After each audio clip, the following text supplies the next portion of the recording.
ចា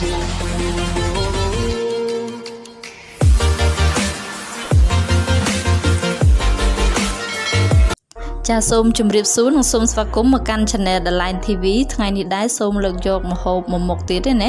ចាគឺស្ងោរស្ពៃកញ្ញាញ់ជាមួយនឹងប្រហិតត្រីណាចាតោះអញ្ចឹងយើងមើលគ្រឿងផ្សំរបស់យើងមានអីខ្លះចាអញ្ចឹងយើងមានស្ពៃកញ្ញាញ់នេះខ្ញុំយកកន្លះគីឡូហើយនេះស្លឹកខ្ទឹមហើយនេះប្រហិតត្រីរបស់យើងម្រេចទឹកត្រីស្ករសហើយនិងអំបិលខ្នុរណាចាតោះអញ្ចឹងយើងចាប់ផ្ដើមធ្វើទាំងអស់គ្នាចាដំបូងយើងត្រូវយកស្ពៃកញ្ញាញ់របស់យើងហ្នឹងមកកាត់ប្រវែងហ្នឹងប្រហែលជាប្រវែងមេដៃរបស់យើងហ្នឹងចាតោះមកយើងយកវាទៅលាងទឹកឲ្យស្អាតលាង3-4ទឹកអីទៅដើម្បីឲ្យវាអស់ដីណាចាហើយបន្តមកទៀតយើងយកទឹកដាំឲ្យពុះណាទឹកនេះប្រហែលជា7 លីត្រណាចាបន្ទាប់ពីទឹកពុះហើយយើងបង់ប្រហិតត្រីរបស់យើងបងប្អូនចង់លុញវាឲ្យមូលក៏បានដែរណា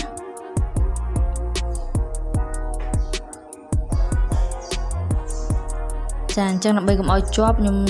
យកលព្រាដាក់ខ្លាញ់បន្តិចទៅហើយដួសត្រីដាក់អញ្ចឹងណាដួសប្រហិតត្រីយើងដាក់អញ្ចឹងចា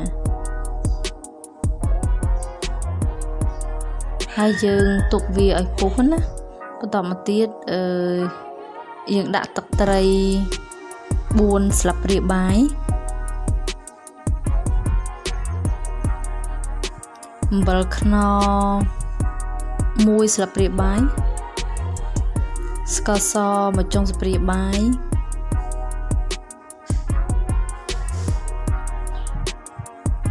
ចាឥឡូវ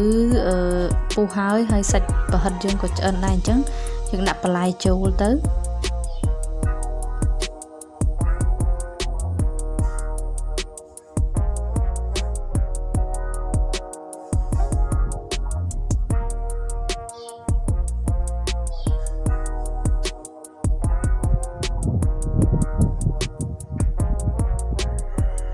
ហើយស្ងោរស្ពៃយើងមិនបាច់ដាក់ទឹកច្រើនពេកទេណាដោយសារស្ពៃរបស់យើងចេញទឹកហើយអញ្ចឹងយើងដាក់ទឹកល្មមកុំដាក់ច្រើនពេកតែយើងកូរវាហើយយើងទុកវាឲ្យពុះទៅចាំលើកចុះណាចាកុំភ្លេចដាក់ម្រេចកន្លះស្លាបព្រាបាយផងដើម្បីឲ្យវាឈ្ងុយឆ្ងាញ់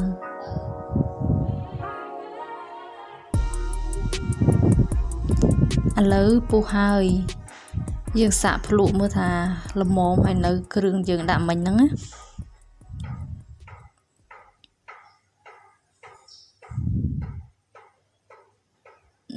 ភ្លក់ទៅវានៅខ្វះរសជាតិបន្តិចអញ្ចឹងខ្ញុំដាក់ទឹកត្រីប្រហែល1 ស្លាបព្រាបាយទៀត